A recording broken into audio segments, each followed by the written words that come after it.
فإن خير الحديث كتاب الله وخير الهدي هدي محمد وشر الأمور محدثاتها وكل محدثة بدعة وكل بدعة ضلالة وكل ضلالة في النار. அன்றைக்குரிய இஸ்லாமிய சகோதரர்களே, வீடுகளில் இருந்து செய்மடுக்கக்கூடிய சகோதரர்களே, நபி ஸல்லல்லாஹு அலைஹி வஸல்லம் அவர்களை பற்றி அல்லாஹ் அவனுடைய திருமறையிலே கூறுகின்ற போது யாரும் யாருக்கும் கொடுக்காத ஒரு நற்சான்றிதழ் கரெக்டரை அல்லாஹ் கொடுத்திருக்கிறான். என்ன அல்லாஹ் கூறுகிறான்? இன்னகல் அலா ஹுலுகின் அதீம், நிச்சயமாக நீ மிக பிரமாண்டமான நல்ல குணத்திலே இருக்கின்றாய் என்று சொல்கிறான். இதை அல்லாஹ் நபியை பற்றி சொல்லியிருந்தாலும் அந்த செய்தியை அதை ரசூலுல்லாஹ் தான் அந்த மக்கள் மன்றத்தில் சொல்லி காட்ட வேண்டும். தனது குணம் மிக அழகானது, மிக மிக மிக அழகானது குணம் என்று தன்னைத்தான் அல்லாஹ் சொன்னதை வைத்து சொல்ல வேண்டிய ஒரு நிலைக்கு ரசூலுல்லாஹ் ஆளாகின்றார்கள். அவர் சொல்லித்தான் ஆக வேண்டும். யாரும் உலகத்திலே வாழ்ந்த எவரும் தனது குணம் மிக அழகானது என்று சொல்ல மாட்டார்கள். நான் மகாபெரிய நல்ல குணத்தில் இருக்கிறேன் என்று எவரும் சொல்வதில்லை. ஆனால் ரசூலுல்லாஹி ஸல்லல்லாஹு அலைஹி வஸல்லம் அவர்கள் சொன்னார்கள். காரணம், அல்லாஹ் அவரை சொல்லச் சொன்னார். ஏன் தெரியுமா? அந்த ரசூலுல்லாஹி ஸல்லல்லாஹு அலைஹி வஸல்லம் அவர்கள் கியாம நாள் வரையும் உள்ள அனைத்து மக்களுக்கும் குணத்தினால் முன்மாதிரியானவர். லகத் கான லகும் ஃபீ ரசூலில்லாஹி உஸ்வத்துன் ஹஸன, அல்லாஹ்வுடைய தூதரிலே உங்களுக்கு அழகான முன்மாதிரி இருக்கிறது. இங்கே அழகான முன்மாதிரி என்றால் தொழுகையில், நோன்பில், ஹஜ்ஜில், இது போன்ற வணக்கங்களில் மட்டும் நாங்கள் முன்மாதிரியை எடுத்துக்கொண்டால் அது பொருத்தமாக ஆகாது. நபிகளார் ஸல்லல்லாஹு அலைஹி வஸல்லம் அவர்கள் மிக பெரும் குணமுடையவராக இருக்கிறார் என்றால் அந்த குணத்தினுடைய முன்மாதிரி என்பது தொழுகை, நோன்பு, வணக்க வழிபாடுகளில் அல்ல. ஏனென்றால் தொழுகை என்பது, ஹஜ் என்பது, நோன்பு என்கிற இபாதத்துகள் எல்லோரும் ஒரு வடிவத்தில் செய்ய வேண்டும். அதை செய்கிறார்கள். குணம் என்பது என்ன? நபி ஸல்லல்லாஹு அலைஹி வஸல்லம் அவர்களுடைய வணக்க வழிபாடுகளுக்கு அப்பால் அடுத்தவரோடு பழகின்ற நேரத்தில் ஏற்படக்கூடியது. முதலாவது, தனது மனைவியரோடு நடந்து கொள்கின்ற விடயத்தில் அவருடைய குணம் ஏனைய ஒட்டுமொத்த மனிதருக்கும் முன்மாதிரியானது. ரசூலுல்லாஹ் மனைவியார்களோடு எவ்வாறு நடந்தார்கள் என்கிற அந்த கதாபாத்திரங்கள், அந்த கட்டங்களை ஒருவர் படிக்க வேண்டும். அவர் ரசூலுல்லாஹ்வை உண்மையாக பின்பற்றுவராக இருந்தால் தன் வாழ்க்கையில் நடைமுறைப்படுத்த வேண்டும். இரண்டாவது, பிள்ளைகள் விடயத்தில் ரசூலுல்லாஹி ஸல்லல்லாஹு அலைஹி வஸல்லம் அவர்கள் எவ்வாறான குணத்தோடு நடந்தார்கள் என்பதற்கு அங்கே எந்த முன்மாதிரி இருந்ததோ அதை ஒருவர் ரசூலுல்லாஹ்வை பின்பற்றுவதாக இருந்தால் அந்த குணத்தின் விடயத்தில் நபிகளார் ஸல்லல்லாஹு அலைஹி வஸல்லம் வரலாற்றில் வரக்கூடிய பிள்ளைகளோடு எப்படி நடந்தார்கள் அதை அறிந்திருக்க வேண்டும். அதற்கு அடுத்து உற்றார் உறவினர்கள். நபிகளார் ஸல்லல்லாஹு அலைஹி வஸல்லம் அவர்களுக்கு குடும்பங்கள் இருந்தது, மனைவியை தவிர உள்ள உறவினர்கள். முஸ்லிம் அல்லாத உறவினர்களும் இருந்தார்கள், முஸ்லிமான உறவினர்களும் இருந்தார்கள். இவர்களோடு எவ்வாறு ரசூலுல்லாஹ் நடந்தார்கள் என்கிற விடயங்களை ஒருவர் தெரிந்தால்தான் அவர் ரசூலுல்லாஹ்வை அந்த விடயத்திலும் பின்பற்றலாம். இது தவிர நபிகளாரை சந்திக்கக்கூடிய எத்தனையோ வகையான மக்கள், கொடுக்கல் வாங்கலாக இருக்கலாம், ஏனைய தொடர்பாடலாக இருக்கலாம். இதிலே ரசூலுல்லாஹி ஸல்லல்லாஹு அலைஹி வஸல்லம் எந்த மாதிரி நடந்து கொண்டார்கள், அடுத்தவரோடு எவ்வாறு நடந்தார்கள் என்கிற அந்த குணாதிசயத்தோடு சம்பந்தப்பட்ட நபி ஸல்லல்லாஹு அலைஹி வஸல்லம் உடைய நடைமுறைகள் ஒருவர் அறிந்திருக்க வேண்டும். அவர் ரசூலுல்லாஹ்வை பின்பற்றுகிறார் என்று சொன்னால் எல்லோரும் சொல்கிறார்கள், நாங்கள் ரசூலுல்லாஹ்வை தான் பின்பற்றுவது. எதை பின்பற்றுகிறார்கள்? கரண்டிக்காலுக்கு மேல் ஆடை உடுக்க வேண்டும், பின்பற்றுகிறார்கள். தாடியை நீள வளர்க்க வேண்டும், பின்பற்றுகிறார்கள். தொழுகையில் மற்ற விடயங்களில் பின்பற்றுகிறார்கள். குணத்திலே அதில் நபிகளாரை முதுகுக்கு பின்னால் வைத்துவிட்டு அவர்களுக்கு வருகின்ற உணர்வுக்கேற்ப நடக்கிறார்கள். தன் சுபாவங்கள் அங்கே வெளியாகுது. நபிகளார் ஸல்லல்லாஹு அலைஹி வஸல்லம் இந்த நேரத்தில் எவ்வாறு முன்மாதிரியாக இருந்தார்கள் என்கிற அந்த விடயத்தை மறந்தே விடுகிறார்கள். உணர்ச்சிகளுக்கு அடிமைப்படுவார்கள். அவர்கள் வாக்கி வந்ததை நடைமுறைப்படுத்துவார்கள். அது பேச்சாக இருக்கலாம் அல்லது செயற்பாடாக இருக்கலாம். இதை நாங்கள் நிறைய குர்ஆனையும் ஹதீஸையும் பின்பற்றுகிறோம் என்று சொல்லக்கூடியவர்களிடத்தில் தாராளமாக பார்க்கின்றோம். அன்பிற்குரிய சகோதரர்களே, இதற்கப்பால் நபிகளார் ஸல்லல்லாஹு அலைஹி வஸல்லம் அவர்களை சந்தித்தவர்கள் பல வகையானவர்கள் அல்லவா? குடும்பங்களுக்கு அப்பால் அதிலே ஒருவர் மார்க்கத்தை பற்றி அறியாத, மார்க்க செயற்பாடுகளை அறியாத அறிவினர்களாக இருப்பார்கள். தெரியாது. ஏனென்றால் புதிதாக இஸ்லாத்துக்கு வருவார்கள். அவர்களோடு ரசூலுல்லாஹ் எவ்வாறு நடந்தார்கள்? ஜாஹில்களோடு, அறியாதவர்கள், புரியாதவர்களோடு நபி ஸல்லல்லாஹு அலைஹி வஸல்லம் எவ்வாறு நடந்தார்கள்? உதாரணம், பள்ளி வாயிலே ஒரு கிராமத்து புறத்து அரபி நுழைகிறார். பள்ளியின் ஓரத்திலே சிறுநீர் கழிக்கிறார். எல்லாருக்கும் தெரிந்த சம்பவம். பள்ளி வாயிலில் சிறுநீர் கழிக்க கூடாது என்பது நபியலாரோடு இருந்த பல எல்லா சஹாபாக்களுக்கும் தெரியும். ஆனால் இந்த மனிதனுக்கு தெரியாது. பள்ளி வாயில்கள் அன்று திண்ணைகள் அல்ல, வெறும் நிலம். வந்தவர் ஒரு ஓரத்தில் சிறுநீர் கழித்து விடுகிறார். இதை பார்த்த சஹாபாக்கள் ஆத்திரப்பட்டார்கள். அவரை அதட்டினார்கள், அடிக்கப் போனார்கள். சகோதரர்களே, இங்கேதான் ரசூலுல்லாஹி ஸல்லல்லாஹு அலைஹி வஸல்லம் அவர்களை புகழ்கிறானே அல்லாஹ், அழகிய மகத்தான குணத்தில் நாம் உன்னை ஆக்கி வைத்திருக்கிறோம் என்று சொன்னானே, அந்த தன்மை வெளியாகிறது. அவர் ஒரு அறியாத மனிதர். ரசூலுல்லாஹி ஸல்லல்லாஹு அலைஹி வஸல்லம் அவர்கள் என்ன கூறுகிறார்கள்? விடுங்கள், அவர் சிறுநீர் கழிக்கிறார், கழிக்க தொடங்கிவிட்டார், இடையில நித்தாட்ட சொல்லவில்லை, கழிக்கட்டும். அவருடைய சிறுநீர் கழிக்க அனுமதி என்பதா? அவன் தான் தொடங்கி விட்டான். இடையில நிறுத்திக்கு அவரை வெளியிறக்கினால் பள்ளிவாசல் முழுசாக நஜிசாக போயிடும், ஒரு பெரும் பகுதியோ அல்லது அவருடைய சிறுநீர் படுற இடங்களும். அவன் அங்கு மிஞ்சி ஓடினான்.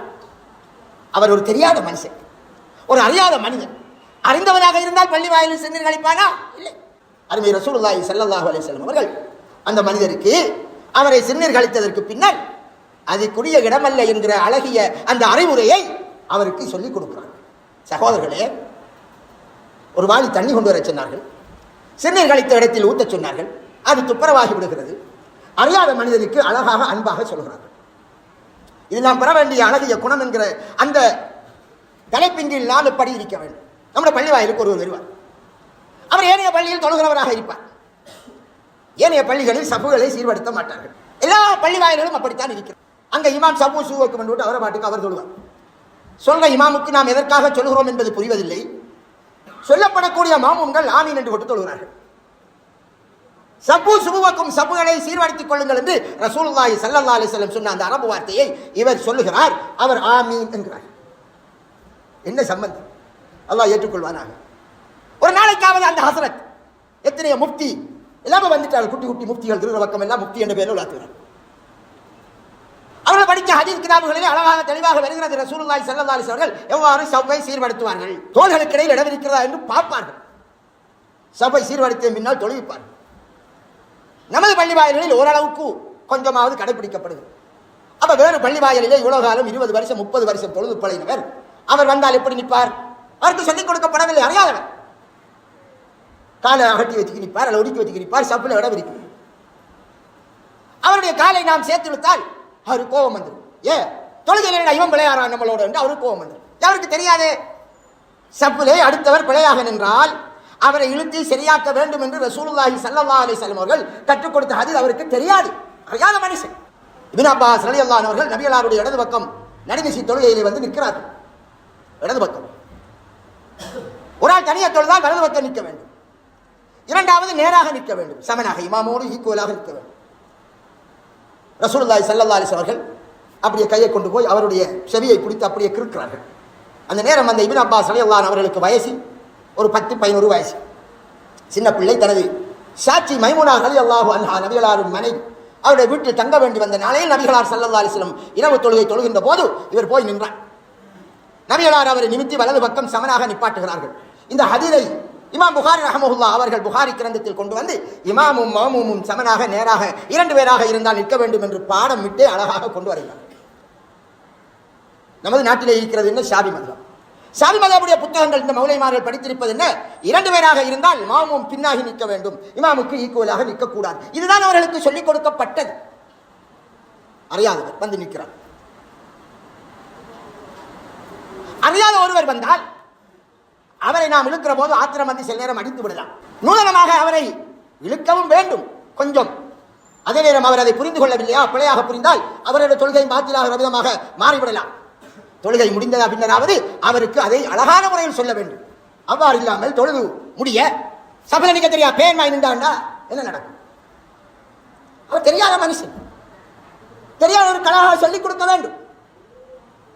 அருமை ரசூலுல்லாஹி ஸல்லல்லாஹு அலைஹி வஸல்லம் வரலாற்றிலே பாருங்கள், எத்தனையோ ஹதீஸ்கள். நபி ஸல்லல்லாஹு அலைஹி வஸல்லம் அவர்கள் ஜமாத்தாக தொழுவிக்கிறார்கள். அந்த வேளையில் ஒரு சஹாபி நபி எல்லாரோடு பள்ளி வாயிலே தொழுகிறான். ஜமாத்தாக பள்ளியில் தொழுகை நடக்கிறது. முஸ்லிம் கிரந்தத்தில் வரக்கூடிய ஹதீஸ். ஒருவர் திம்மி விட்டார். பக்கத்தில் இருந்த ஒருவர் இரஹமுக்கல்லா என்றார். திம்மினால் இரஹமுக்கல்லா சொல்ல வேண்டும். இது அவர் அல்ஹம்துலில்லாஹ் சொன்னால் அவர் இரஹமுக்கல்லா சொல்வது. இது அடிப்படையான விஷயம். தொழுகையில் இருக்கிற போது அல்ஹம்துலில்லாஹ் சொன்னால் அதை சொல்லக்கூடாது என்பது அவருக்கு தெரியாது. யாருக்கு? இந்த மாதிரியாக. அப்ப என்ன நடந்தது? அந்த சஹாபி அவரை நோக்கி தொழுது கொண்டிருந்தவர்கள் தங்களுடைய பார்வையை கடினமாக செலுத்துகிறார்கள். நம்முடைய பாஷையில் படுத்தனமான வேலை நீ பார்த்த இரஹமுக்கல்லா என்று சொன்னாய் தொழுகையில என்று அவருடைய பார்வைகள், அவர்கள் பார்த்த பார்வை ஏனையவர்கள் ரொம்ப காரமாக இருந்தது. அவர் அதை சொல்லுகிறார் அந்த சஹாபி. இவருக்கு பயம் வந்துட்டு, என்ன நடக்க போகுதோ, நாம தெரியாத விஷயத்தை செஞ்சிட்டோம், நபிகளார் ஸல்லல்லாஹு அலைஹி வஸல்லம் அவர்கள் நம்மளை எப்படி கண்டிக்க போகிறாரோ என்று பயந்திருக்கிறார். அருமை ரசூலுல்லாஹி ஸல்லல்லாஹு அலைஹி வஸல்லம் அவர்கள் எப்படி நடந்தார்கள் என்பதை பற்றி அந்த சஹாபி சொல்கிற போது, ஃபவல்லாஹி அல்லாஹ் மீது ஆணையாக, நபிகளார் ஸல்லல்லாஹு அலைஹி வஸல்லம் அவர்கள் எனக்கு அடிக்கவும் இல்லை, எனக்கு ஏசவும் இல்லை, எனது என்னை அதட்டவும் இல்லை, என் சொத்தையில் கடுகடுக்கவும் இல்லை. அவரை போன்று நான் ஒரு ஆசிரியரை நான் காணவும் இல்லை. எனக்கு அதுக்கு முந்தியும் மா ரஅய்து முஅல்லிமன் கப்லஹு வலா பஅதஹு அஹ்ஸன தஅலீமன் மின்ஹு, அவரை விட மிக அழகாக கற்பிக்கக்கூடிய ஒரு ஆசிரியர் அவரை இதற்கு முந்தியும் நான் காணவில்லை, அதற்கு பிந்தியும் காணவில்லை. தொழுது முடிந்ததுக்கு பின்னால் அருமை நபி ஸல்லல்லாஹு அலைஹி வஸல்லம் அவர்கள் என்ன சொன்னார்கள் என்றால், விதியை சொன்னார்கள். இந்த தொழுகை என்பது, இதிலே மனிதர்கள் பேசக்கூடிய பேச்சுகள் எதுவும் தொழுகையிலே செல்லுபடியாகாது, அது அனுமதியாகாது. இந்த தொழுகை என்பதெல்லாம் தஸ்பீஹும் தக்பீரும் குர்ஆன் ஓதுவதும் தான் என்று அழகான முறையிலே ரசூலுல்லாஹி ஸல்லல்லாஹு அலைஹி வஸல்லம் அவர்கள் அறியாத அந்த மனிதருக்கு தொழுகை முடிந்ததும் கற்றுக் கொடுத்தார். அன்புக்குரிய சகோதரர்களே, எல்லார் சகோதரர்களோடும் ஒரு விதமாக நடக்க முடியும். அறியாத மனிதர்கள் நமது பள்ளி வாயிலுக்கு வருவார்கள். இப்போது எல்லாருடைய கையிலும் போன் இருக்கிறது. பெரும்பாலும் எல்லோருக்கும் தெரியும் பள்ளி வாயிலுக்குள் போன் கால் பேசக்கூடாது. அதனால் பெரும்பாலும் ரிங் டோனை சைலண்ட்ல போட்டுட்டு வருவது வழக்கம். ஒருவருக்கு மறந்துடும். அந்த நிலையில ஒருத்தர் நுழைந்து விட்டார் பள்ளியில். மனுஷன் மறதியாளர். தொழுகையிலே அந்த பெல் அடிக்கிறது. தொழுவதற்கு டிஸ்டர்ப் தான். ஆனால் அவர் மார்க்கத்தை இங்கிருந்து படிக்காதவர். இங்கிருந்து படித்திருந்தால் தொழுகையிலே பெல் அடிக்கிற போது அந்த போனை எடுத்து அவர் ஓபன் பண்ணுவார். ஆனா மற்ற பள்ளி வாயில என்ன சொல்லி கொடுக்கப்படுகிறது? தொழுகையில நிற்கிற போது விரலை இப்படி 3 தரம் அசைத்தால் தொழுகை பாத்தில் என்றுதான் அவர் படித்திருக்கிறார். அவர் நமது பயான்களை கேட்டுவிட்டு ஏதோ இங்கேயும் போய் பார்ப்போம் என்று நன்னோக்கத்தில் வருகிறார். வருகிறவருக்கு தெரிந்ததெல்லாம் பெல் அடித்தால் கை உசுமக்கூடாது, பொக்கெட்டுக்குள்ள போகக்கூடாது என்றுதான் அவருக்கு தெரிந்தது. தொழுகை பாத்திலாயிரும் என்றதால் அவர் விட்டுட்டார். அவர் அங்க போகல. இப்ப இங்க தொழுகிற பலருக்கும் கடுப்பு ஏறுது. எவன்டா பைத்தியகாரன் உள்ளம் செல்லுது. தொழுது முடிந்தது பள்ளி வாயிலில் சண்டை நடைபெறுகிறது. நடந்ததை சொல்கிறேன், நான் பள்ளியை குறிப்பிடவில்லை, நமது பள்ளியில் நடந்தது. சப்புல நின்றவர் தொழுது முடிந்ததும் அடுத்தவருக்கு ரொம்ப தாறுமாறாக ஏசுகிறார். என்ன அஹ்லாக்! மனிதனுக்கு மறதி வருவதில்லையா? அருமை ரசூலுல்லாஹி ஸல்லல்லாஹு அலைஹி வஸல்லம் அவர்கள் எத்தனை தரம் தொழுகையில் மறந்திருக்கிறார்கள். 4 ரக்காத் தொழுகை தொழ வேண்டிய ரசூலுல்லாஹ் 2 ரக்காத்து தான் தொழுதார்கள். தொழுகையை முடித்து விட்டார்கள். 4க்கு பதிலா 3 இல்லை 2 தொழுது போட்டு பள்ளி வாயில போய் வெளியில போய் நிற்கிறான். சஹாபாக்களுக்கு ஆச்சரியம், என்னடா 4 தொழுது நாம இப்ப 2 தொழுகை சுருங்கிட்டோம், அல்ல ரசூலுல்லாஹ் மறந்துட்டாங்களோ? ரசூலுல்லாஹி ஸல்லல்லாஹு அலைஹி வஸல்லம் செய்தால் செய்ய வேண்டும், நபிகளாரை பின்பற்ற சொல்லி இருக்கிறார்கள். சஹாபாக்கள் நபி ஸல்லல்லாஹு அலைஹி வஸல்லம் அவர்கள் 4 தொழுதவர் 2 தொழுது சலாம் கொடுத்த போது இவர்களும் 2 சலாத்தை கொடுத்து விட்டார்கள். முடிந்து விட்டது. ஆனால் டவுட், மறதியா அல்ல தொழுகை சுருங்கிட்டுதா? அபூபக்கரும் பேசவில்லை, உமரும் பேசவில்லை ரலியல்லாஹு அன்ஹு. பயம். அப்பதான் துல்யதைன் என்ற சஹாபி, யா ரசூலல்லாஹ் அக்ஸரத்திஸ் ஸலாத்து அம் நஸீத் அவ் கமா கால், தொழுகை 2ஆக சுருக்கப்பட்டுட்டா அல்ல நீங்க மறந்துட்டீர்களா என்று கேட்க. கேட்டபோது ரசூலுல்லாஹ் அங்கும் இங்கும் பார்க்கிறார்கள். என்ன இவர் கதைக்கிறது? அவ எவ்வளவு மறந்து. அடுத்தவரிடம் கேட்கிறார்கள், இவர் சொன்னது என்ன? ஹாம் யா ரசூலல்லாஹ், நீங்க தொழுதது 2. அவருக்கு வஹீயுடைய விடயத்தில் மறதி ஏற்படாமல் இருக்கும் என்று அல்லாஹ் பொறுப்படுத்தான். குர்ஆன் இறங்குகிறது அல்லவா, அந்த வஹீயை பாதுகாப்பதாக அல்லாஹ் பொறுப்படுத்தான். அதில் அவருக்கு மறதி ஏற்படாது. மறக்கடிக்க அல்லாஹ் நாடினால் மறக்கடிக்க செய்வார். ஆனால் இந்த விடயங்கள் சாதாரணமாக மனிதன் என்ற அடிப்படையில் ஏற்படக்கூடிய விடயத்தை என்ன சொன்னார்கள்? இன்னமா அன பஷரும், நானும் உங்களை போன்ற ஒரு மனிதன் தான். அன்சா கமா தன்சௌ, நீங்கள் மறப்பதை போன்று நானும் மறப்பேன் என்றார்கள். இந்த காலத்தில் பள்ளிவாசல் ஒரு இமாம் 4க்கு 2 தொழுது போட்டு தொழுது முடிச்ச அவசரத்தில் போனா எப்படி நடக்கும்? எவ்வளவு பெரளி நடக்கும்? அவரும் அவசரத்தை தொழுது போட்டு போய்த்தார். கொஞ்சம் பேர் நிர்வாகத்தை விட்டு வேற பள்ளியை விட்டு நிப்பாட்டு பாருங்க, என்னென்னலாம் நடக்கும்? இந்த முன்மாதிரி எதற்காக அல்லாஹ் ஏன் சொல்லுகிறான்? எனவே இது போன்ற நிலைகளிலே ஒருவர் பள்ளிக்கு ஒழுவடுகிறார், ரிங்டோன் வேலை செஞ்சுட்டு அவர் மறந்துட்டார். வளமையாக போறவராக எல்லோரும் வேணும் என்று ரிங்டோனை போட்டு வருவதில்லை, சைலண்ட்ல போட்டு தான் வருவார்கள். பள்ளிவாயிலில் சண்டை நடக்கிறது. ஜாகில்களோடு அழகான, அஜாகில் என்றால் அறியாதவர், ஒரு விடயத்தை தெரியாதவர். மென்மை என்பது மிக மிக மிக அவசியம். அது பேச்சிலேயும் அவசியம், செயற்பாட்டிலும் அவசியம். எதிலே மென்மை? மென்மை என்ற பெயரால் எதிலே நாம் கை வைக்க கூடாது தெரியுமா? அல்லாஹ்வுடைய மார்க்க சட்டத்தில் கை வைக்க கூடாது. ஒரு பெண், மக்சூமியா கிளையை சேர்ந்த ஒரு பெண், ஒரு ஆபரணத்தை திருடிவிட்டாள். ஒரு அறிவிப்பில் இரவலுக்கு எடுத்தால், இல்லை என்று மறுத்தால், ரசூலுல்லாஹ் ஆள் அனுப்பி பார்த்தார்கள். வீட்டிலே அவருடைய பாயின் கீழே இருக்கும் பாருங்கள் என்றார்கள். போய் பார்த்தபோது பாயின் கீழே அந்த நகை இருந்தது. கையை வெட்டுங்கள் என்றார்கள். நகை வந்து விட்டது, அதற்காக மன்னித்து விடுவதா? இல்லை, களவு என்பது எமது சமுதாயத்தில் நடக்கக்கூடாது, வெட்டுங்கள் கையை. ரசூலுல்லாஹ் இரக்கமானவர், ரஹீம், அல்லாஹ் அவரை போன்று சொல்ல இரக்கமானவர். அதே நேரம் அல்லாஹ்வுடைய சட்டத்தில் மிக இறுக்கமானவர். அபூபக்கர் ரலியல்லாஹு அன்ஹு நபிகளாரிடம் போய் பேச மாட்டார்கள். இது போன்ற விடயங்கள். உஸாமா இப்னு ஸைத் ரலியல்லாஹு அன்ஹு அவர்களை அனுப்புகிறார்கள். நபிகளாருடைய வளர்ப்பு மகனாக இருந்த ஸைதினுடைய மகன் உஸாமா நபி ஸல்லல்லாஹு அலைஹி வஸல்லம் அவர்களுக்கு மிகவும் விருப்பமான நேசத்துக்குரிய பிள்ளை. எதற்காக? உயர் குலத்தைச் சேர்ந்த பெண் களவெடுத்து விட்டாள்.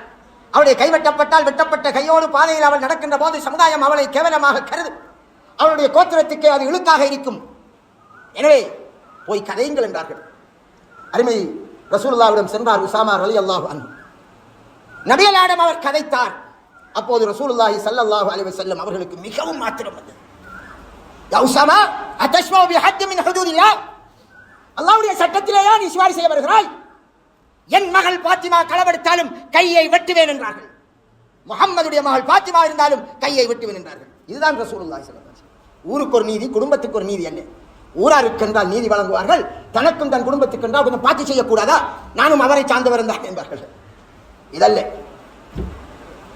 அல்லாஹ்வுடைய சட்டங்களில் கை வைக்க யாருக்கும் அனுமதி இல்லை. காரணம், அது நபிகளார் உருவாக்கிய மார்க்கம் அல்ல. விட்டுக் கொடுத்தல் என்பது அறியாத மக்களோடு நடக்கின்ற அந்த விடயம் வேறு. நாங்கள் இந்த அழகிய மென்மையான குணங்களை எங்களிடத்தில் உருவாக்கிக் கொள்ள வேண்டும். ஹதீஸிலே படிப்பது அல்ல, அதோடு பொருந்திக் கொள்வது அல்ல. வாழ்க்கையில் எனக்கு அந்த மென்மைத்தன்மை இருக்கிறதா? என் பேச்சில் இருக்கிறதா? என் சுபாவத்தில் இருக்கிறதா? உங்களிடம் இல்லையா? அடுத்தவர் சொல்வார்கள் உங்களுடைய தன்மை ரஃப்பாக இருக்கிறது, மாற்றுங்கள், மாற்ற முயற்சியுங்கள். அவ்வாறு சொல்லுகிற போது உங்களுக்கு ஏற்க மனசு வரலையா? உங்களிடம் பெருமை இருக்கிறது என்பது அது அடையாளம். உன் குறையை ஒருவன் சுட்டி காட்டுகிற போது அதை நீ ஏற்க மறுக்கிறாயா? அதுதான் ரசூலுல்லாஹி ஸல்லல்லாஹு அலைஹி வஸல்லம் சொன்னார்கள், பெருமைக்கு அடையாளமாக பத்ருல் ஹக், ஒரு உண்மையை ஏற்க மறுத்தல். அது இருக்கக்கூடாது. ரசூலுல்லாஹை பின்பற்றுவதும் அது இருக்கக்கூடாது. தன்னை விட கீழ்நிலையில் உள்ள எவர் சொன்னாலும் அதை ஏற்றுக்கொள்ளக்கூடிய மனோநிலை இருப்பதுதான் பணிவு. பெருமை இருந்தால் அவன் சொர்க்கம் நுழைய மாட்டான். அன்புக்குரிய சகோதரர்களே, அல்லாஹ் தஆலா ரசூலுல்லாஹி ஸல்லல்லாஹு அலைஹி வஸல்லம் அவர்களை ஒரு பள்ளிவாயிலுக்கு தலைவராக, ஊருக்கு தலைவராக, ஒரு நாட்டுக்கு தலைவராக, ஒரு சமுதாயத்தின் தலைவராக, ஒட்டுமொத்த மக்களின் தலைவராக, ஒளி விளக்காக ஆக்கினார். அவரின் கீழ் ஒட்டுமொத்த மனித சமுதாயம், அந்நியர்களும் அவருடைய குணாதிசயத்தை பின்பற்ற வேண்டும், எல்லோருக்கும் முன்மாதிரியாக இருக்க வேண்டும் என்பதற்காக அல்லாஹ் நபியை அழகான குணமுள்ளவராக ஆக்கியதை அவன் சொன்னான் என்று சொன்னேனே. அந்த அல்லாஹ் இன்னொரு இடத்தில் சொல்கிறான், ஃபபிமா ரஹ்மத்தின் மினல்லாஹி லிந்தலஹும், அல்லாஹ்வினுடைய அருளினால் நீ மென்மையாக நடந்து கொள்கிறாய். அது அல்லாஹ்வுடைய அருள், மென்மை தன்மை. அருமை ரசூலுல்லாஹ்வுடன் ரஃபாக நடந்தாலும், ஒருவர் காரமாக நடந்தாலும் அருமை ரசூலுல்லாஹ் அவரோடு மென்மையாக நடப்பார்கள். பழிக்கு பழி வாங்கவும் மாட்டார்கள், அவரோடு பழி வாங்குவதற்கான சதித்திட்டத்தையும் செய்ய மாட்டார்கள். எத்தனையோ முனாஃபிக்குகள் ரசூலுல்லாஹி ஸல்லல்லாஹு அலைஹி வஸல்லம் அவர்களை கருவறுப்பதற்காக நடவடிக்கை எடுத்தார்கள். அருமை ரசூலுல்லாஹ் அவர்களோடு மென்மையாகத்தான் நடந்தார்கள். துல்ஹுவைஸ்ரா என்கக்கூடிய ஒரு நபித்தோழர் அருமை ரசூலுல்லாஹி ஸல்லல்லாஹு அலைஹி வஸல்லம் அவர்களின் முன்னால் ஒரு சந்தர்ப்பத்தில் ஒரு காரமான வார்த்தை, நபிகளாரின் உள்ளத்தை உடைக்கக்கூடிய ஒரு வார்த்தையை பாவித்து விட்டார். அருமை ரசூலுல்லாஹி ஸல்லல்லாஹு அலைஹி வஸல்லம் அவர்களிடம் அனுப்பப்பட்டிருந்தது சில பிரதேசங்களில் இருந்து ஒன்று சேர்க்கப்பட்ட பொருள்கள். அதை ரசூலுல்லாஹ் சில குறிக்கப்பட்டவர்களுக்கு பங்கு வைக்கிறார்கள். அப்போது பார்த்துக் கொண்டிருந்த துல்ஹுவைஸ்ரா சொன்னார், முஹம்மதே யாதில், நீளமாக பங்கு வையுங்கள் என்றார். யாரை பார்த்து? ரசூலுல்லாஹி ஸல்லல்லாஹு அலைஹி வஸல்லம் பார்த்து. நபியை ஏற்றுக்கொண்டவர் தான். நபி ஸல்லல்லாஹு அலைஹி வஸல்லம் அவர்களை பார்த்து நீளமாக பங்கு வையுங்கள் என்றால் பக்கத்தில் இருக்கிறார் அடுத்த சஹாபி என்ன செய்வார்? யா ரசூலுல்லாஹ், விடுங்கள், இவருடைய கழுத்தை வெட்டுகிறேன். இல்லை, விட்டு விடுங்கள். ரசூலுல்லாஹ் தனக்குத்தான் சொன்னார்கள். அடுத்தவருக்கும் அது ஒரு படிப்பினையாக இருக்கும். இதாலம் ஆதில் ஃபம யாதில் ஓ கமா கால அலைஹி ஸலாம். நான் நீளமாக நடக்கவில்லை என்றால் யார் நீளமாக நடப்பார்? ஆனா அமீரு மன் பிஸ்ஸமா, வானத்தில் இருக்கிறானே அந்த அல்லாஹ், அவனுக்குரிய நம்பிக்கையாளனாக நான் இருக்கிறேன் என்று ரசூலுல்லாஹ் சொல்லி பொறுமையாக இருந்தார்கள். நபியை பார்த்து இவ்வாறு சொன்னான். அடுத்த சஹாபியினுடைய நடவடிக்கை வெட்ட வேண்டும் என்பது இல்லை. அவர் அறியாமையின் உச்சத்தில் அவர் பேசுகிறார். சொன்னார்கள், இவருடைய பிச்சந்ததியிலே தோன்றுவார்கள் சிலர், உங்களை விட அதிகமாக தொழுவார்கள், உங்களை விட அதிகமாக நோன்பு பிடிப்பார்கள். அது எப்படி சொன்னார்கள்? அவர்களின் தொழுகையை உங்களோட தொழுகையோடு ஒப்பிட்டால் உங்களுடைய தொழுகையை மிக சிறுசாக கருதுகிறார்கள். அந்த அளவுக்கு பெரிய வணக்கவாதிகளாக இருப்பார்கள், வணக்கத்தில் ஓவராக இருப்பார்கள், ஆனால் அவர்கள் மார்க்கத்தில் இல்லை. அவர்கள் அலி ரலியல்லாஹு காலத்தில் தோன்றினார்கள். அவர்களைத்தான் நாங்கள் ஹவாரிஜிகள் என்கிறோம். அலியையும் காபிர் என்றார்கள், முஆவியா ரலியல்லாஹு அவர்களையும் காபிர்கள், சஹாபாக்களை காபிராக்கினார்கள். எத்தனை சஹாபாக்களை! அன்பிற்குரிய சகோதரர்களே, எங்களிடம் இந்த மென்மையான தன்மை வர வேண்டும். எங்களை எதிர்த்து ஒருத்தர் பேசிவிட்டால் உடனே எங்களுக்கு கோபம் மிஞ்சுகிறது. அறிவு ஹதீஸிலே படித்த அந்த பண்புகள் எல்லாம் அப்படியே கோபத்தின் மேகத்தால் அப்படியே மறைந்து போய்விடுகிறது. அறிவு உள்ளே புதைகிறது, உணர்வுகள் மேலோங்குகிறது. அதன் பின்னணியில் வாயிலே பட்டண்டு வார்த்தை பொங்குகிறது. அவன் வாயிலே ஒரு வார்த்தை அறியாமையால் கதைத்து விட்டால் நாங்கள் அவனிடம் மாறி அதற்கும் அப்பால், உனக்கு மட்டுமா கதைக்க தெரியும், எனக்கும் தாண்டா கதைக்க தெரியும் என்று அடுக்குகிறோம். இதுவா ரசூலுல்லாவை பின்பற்றுவது? ரசூலுல்லாஹ் தொழுகைக்கும் நோன்புக்கும் திக்ருக்கும் தான் நாம் முன்மாதிரி. ஏன் அல்லாஹ் சொன்னான், மகத்தான குணத்தின் மீது உங்களை ஆக்கி வைத்திருக்கிறோம். எனவே சகோதரர்களே, குறிப்பாக பள்ளிவாயல் நிர்வாகிகள், சமூக தலைவர்கள், ஒரு சமூகத்தை 4 பேரை வழிநடத்துகிறவர்கள் கட்டாயம் இந்த அழகிய பண்புகளை நபிகளுடைய வாழ்க்கையில் இருந்து எடுத்து நம்மை நாம் பயிற்றுவிக்க வேண்டும். கஷ்டம், சிலருக்கு தொட்டவுடன் கோபம் நெத்தியிலே நிற்கும், வாயிலே பறக்கும், கூடாது, அடக்கி பழக வேண்டும். அறிவாளி என்கிறவன் யார் தெரியுமா? அவனுக்கு வரக்கூடிய உணர்வுகளை தான் கற்ற மார்க்க அறிவை கொண்டு கட்டுப்படுத்துகிறவன், அவன் அறிவாளி. ஜாஹில் என்பவன் யார் தெரியுமா? தான் கற்ற கல்வியை உணர்வால் தள்ளி போடுகிறவன். உணர்வு மேலோங்கி, அதாவது அறியாமை மேலோங்கி கல்விக்கு இடம் கொடுக்காமல் உணர்வுக்கு அடிமைப்படுகிறவன் அறிவீனன், அவன் ஒரு ஜாஹில். நாங்கள் அப்படி இருக்கக்கூடாது. ஒரு சஹாபி அபூதர் ரலியல்லாஹு அன்ஹு, அவருடைய அடிமைக்கு ஒரு சந்தர்ப்பத்தில் கோபம் வந்து யப்ன சௌதா, கருப்பியின் மகனே என்று சொல்லிவிட்டார்கள். கருப்பியின் மகனே, கருப்பு அடிமை. ரசூலுல்லாஹ் அவரை பார்த்து சொன்னார்கள், இன்னக இம்ருஉன் ஃபீக ஜாஹிலிய்யா என்றார்கள். உனக்கு இன்னும் அந்த ஜாஹிலியத்து பண்பாடு, அறியாமை காலத்து பண்பாடை வைத்திருக்கக்கூடிய ஒரு மனிதனாக இருக்கிறாய் என்றார்கள். எதை கணக்கக்கூடாதோ அதை கணக்கிறாயே, நீ ஒரு ஜாஹில் என்று சொல்லி காட்டினார்கள். அதனால் நீங்கள் ஜாஹிலாக ஆகாதீர்கள், அறிவாளிகளாகவும் அல்லாஹ் பேசி எனக்கும் உங்களுக்கும் நபிகளாருடைய அந்த அழகிய குணத்தை பின்பற்றி நடக்க நல்ல பாலிப்பார்கள்.